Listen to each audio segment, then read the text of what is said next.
Hey, what's going on, guys? Thanks so much for watching. Please like, comment, subscribe below to get all of my new videos and hit the bell icon to make sure they hit your notifications as soon as you log into YouTube. Thanks. How did this all start? How did we get to a place where America has been turned into this, again, this imperialistic, war machine who doesn't have a moral compass or stature in the world, and we've gotten just devalued everything else? It started with a movement called neoconservatism. And neocon is a word that's been thrown out a lot, especially recently. People just kind of throw it out now. No one really knows what it means. But I do think it's important to know what it means, because I do think that people that use the word are people that generally are on the right track with stuff. And there are people that actually understand this. There are a lot of people that are talking about it from a very, wise lens. But there is a lot of, neoconservatism is probably the movement that has polluted our political discourse more than anything else across the world, but particularly when it comes to, again, our imperialism, war, foreign policy, etc., which led to all the devastating effects of our economy, of our veterans killing themselves, of everything else that I talked about. So what is neoconservatism? Let's start there. So neoconservatism is really begins in a group, or with a group, called the Project for the New American Century. It was the think tank in Washington, D.C. after the Cold War that really kind of ramped up steam. And that branched out into a magazine called The Weekly Standard that was very, very very, very popular, I should say, in Washington, D.C. Tucker Carlson wrote for it for a while. Tucker was a really big cheerleader of the war in Iraq. He since repented of that and is now very anti-neocon, which is a big reason why I like Tucker as much as I do, because he can actually admit when he's wrong, which almost nobody can these days. And so that's neither here nor there. But the two primary people at the head of this movement were two guys by the name of Bill Kristol and Robert Kagan. And it was all based off of a paper that went viral in terms of it was called our unipolar moment, about really how after the Cold War, the Berlin Wall just fell, the Soviet Union was falling apart, and America was really the superpower in the world. China was still very much behind us. They hadn't ascended as much yet. Russia fell apart, Germany fell apart. Really, there was no one other than the United States that was going to dictate how the world went in this way. And so, really, it was a very unique opportunity for many things, and for many good things, by the way. I'm not saying we shouldn't have taken advantage of it after the Soviet Union fell. But what the neocons put together was that they needed to capitalize on it through this unipolar moment. And the way they wanted to capitalize on that was through the military. And the way they thought that this would be best used, this unipolar moment, they wanted to use the arm of the U.S. military to make the world more like America at all costs, because we had just finished this massive campaign for nearly 50 years against the spread of communism in the world. We'd fought several wars over it. Before that, we were fighting fascism, a bunch of other things. And so we had triumphed over those ideologies. And so we had American Western democracy, representative government. And we saw a lot of things in the world that were not right. Like I said, like Saddam Hussein was a dictator. You had a bunch of, different things, the Soviet Union, everything else. And so now what we kind of said, and what the neocons kind of said, was that, okay, it's our turn, and now we can use the military primarily as a way of going around the country, or around the world, I should say, by the point of a gun and saying, hey, become a democracy or else, essentially. And so the way that they did this was, this movement kind of started really, like I said, after the Cold War, after the Soviet Union. They fell in 1991. So really around 1995 was when this really kind of picked up steam. This was during the middle of the Clinton administration, and a lot of them figured that Republicans were going to win back the White House in the next election. And so what they did throughout the entire process, the neocons, meaning the Project for the New American Century types, the Weekly Standard types, was they cozied up to the Bush administration, or the future Bush administration. They really helped to prop up George W. Bush. They really kind of wanted him to win the election, because there was still a lot of remnants of the anti-war left from Vietnam that was still, in the Democrat Party, and that hadn't gotten changed yet. Now the Democrats are the party of war. They're the party of imperializing the West. Like Kamala Harris, if she got into the White House, would have 100% been at war with Iran right now, 100% would have continued ramping up the funding to Ukraine, all that stuff. And so anyway, but Joe Biden did the same thing, by the way, 3 wars under him that got started, etc. But anyways, don't want to get bogged down there. And so they began to really cozy up to George W. Bush And so they began to fund his campaign. They began to advise him on stuff. And again, George Bush was the son of a president, he kind of like a Nepo baby in the really the most powerful way in the history of the world, really, except for a monarchy in the ancient world, but that's neither here nor there.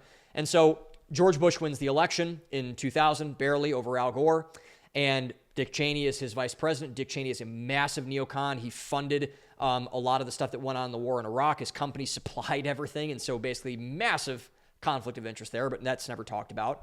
And so the big thing was, and I'm not like a Bush did 9/11 person. I think there's a lot about 9/11 that's not right. We should look at it. But 9/11, in a way, was a gift to neoconservatism because it gave them an excuse to do what I mentioned earlier, which was to fully sick the power of the military and the federal government on the rest of the world. It gave them an in to do that. And we were still doing things to the CIA. We were still toppling governments back in the 90s, back in the 80s, with, Iran-Contra, a bunch of different things.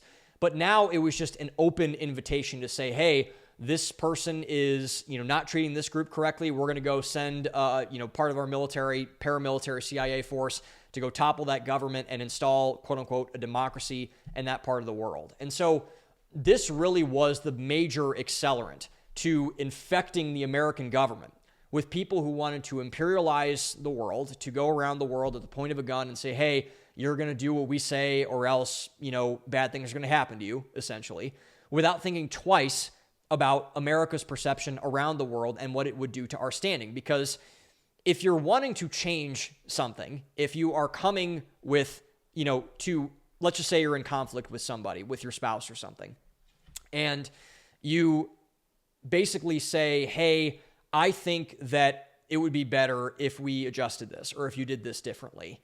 The big thing is that you ask them and you talk with them. You have dialogue between them. You do not force them to change because you cannot force anyone to change. We all default to our default settings. And the pride and the hubris of the neocons was that they thought that that didn't apply to them. They thought that, people in Afghanistan wanted McDonald's.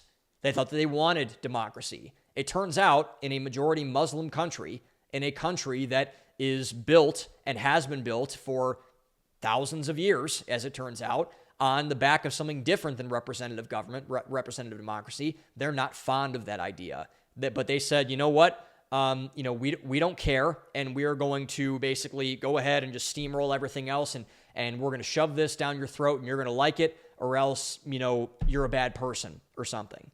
And so that's bad enough as it is. And I think this is a big reason why Donald Trump is as popular as it is. We'll get to him in a second. But the key sin of neoconservatism, other than the fact that they've caused the death of millions of people and they've screwed up our financial system and they've completely destabilized the Middle East and they've thrown the whole world off of, wild different tangents. They've infected the Obama administration, infected the first Trump administration, infected the Bush administration, infected the Biden administration. We have never gotten away from the neocons ever since this whole thing kicked off about 25 years ago. But I think the even worse thing was that the neoconservatism inherently, by definition, neglects America. It neglects America. So think about all those things that we talked about already. And really think about this very deeply in this sense. They completely screwed up our debt. $8 trillion spent on the war on terror didn't get us anywhere. The Taliban still controls Afghanistan. They're still putting women in burqas and they won't let women go to school, and they're killing people. They're killing Christians, a bunch of other different things. It didn't help anything. Europe is now suffering because of this. But I want to talk about America. $8 trillion, screwed up our financial system, shot our economy in the foot, traumatized tens of thousands of young men, including my friend. And it started us on this path of just getting addicted to spending so much money. Dave Smith had a great rant on this on Rogan when he was on a couple months ago last time, that led to the financial crisis in 2008, because the base synopsis of the financial crisis was that the banks and the loan companies, all of whom are helping to finance our national debt, were also financing domestic debt. And we're giving loans, subprime loans, to people that had no income, they couldn't afford a mortgage, and they defaulted on every single one of, or not every single one, but a vast number of mortgages which therefore sent our financial system going down. How was that fueled? Our massive deficit spending from the war on terror. We got addicted to debt from that and loading and shackling the American taxpayer with financial obligations. And this ramp up of spending, it led to that blow up in 2008, while America at home was crippled from everything. And this is, again, the core sin, in my opinion, of neoconservatism, was that they completely neglected the domestic. They neglected the citizens of America, of this country, at the expense of foreign adventurism, interventionism, a bunch of different things. We're going to be the hero. We're going to be the liberators. We're going to be, the troops in America who stormed into Berlin and liberated the capital city of Germany from the Nazis. It's like, no, you're actually not. And you should have some self-awareness before trying to do something like that. And so this focus is now from our political class, from our ruling class, from all the people that really helped to push this out. We are now addicted to the rest of the world and how it is doing. In other words, globalism. Globalism is another word that is basically, thrown out a lot with a lot of people not knowing what it means. Here's what it means, in a way. You care about the rest of the world more than you care about your own country. And that's not saying that's not, a lot of people, it's treason to say that. It's that. It's like, no, it's not. It's not. If you care about the rest of the world and another country more than your own country, whether it's Ukraine or Israel or Iraq, you need to get your priorities right. And what this has resulted in is this hatred of the American citizens by our political class. They look down on their own citizens and their voters, by the way, who put them into office, for not, quote unquote, caring about the rest of the world. Oh, you don't care about Ukraine? Oh, you don't care about Israel? You don't care about women not getting educated in the Middle East? I'm sure Americans care about all of those things in one way or another, difference of opinion here or there. But Americans are by and large, very good and very nice people. They probably do care that there are starving kids in Africa who can't get clean water. But when you look at your population, your citizens, and you say these messages and you kind of use this dog whistle covert language, it's like no wonder why they hate you. Like no wonder why we've seen such a revolt in our political system. No wonder why it's been so destabilizing and so jarring, because, why wouldn't they hate you? Why wouldn't they hate you? That's the better question. If you have open disdain to them because of some moralistic, fake white knight syndrome, it's like, get over yourself. You're not better than anybody. And the issue is the neoconservative class, which is now basically the de facto state of being in our foreign policy establishment and our federal government. That's why so many of them basically are panicking at this point, because they don't understand how much they're hated and why they're hated. But the reason why is very simple, at least in my view. They're hated because they care about something more than the well-being of their citizens. And that is a result, or that is going to result and has resulted in disaster for America, for them, and for the citizens. It's not healthy when your ruling class favors something more than the citizens, more than the people they're responsible for. If you're a parent, you wouldn't do that with your kids. You wouldn't care about someone else's kids more than your own kids, and you probably love other people's kids. But you care about your own kids first. It's the old adage of, you're in an airplane and you hit turbulence and your plane starts to go down. Put your own mask on before you help put someone else's mask on. And we have not done that, which is why there's so much turmoil, instability, because we're finally having people say, enough.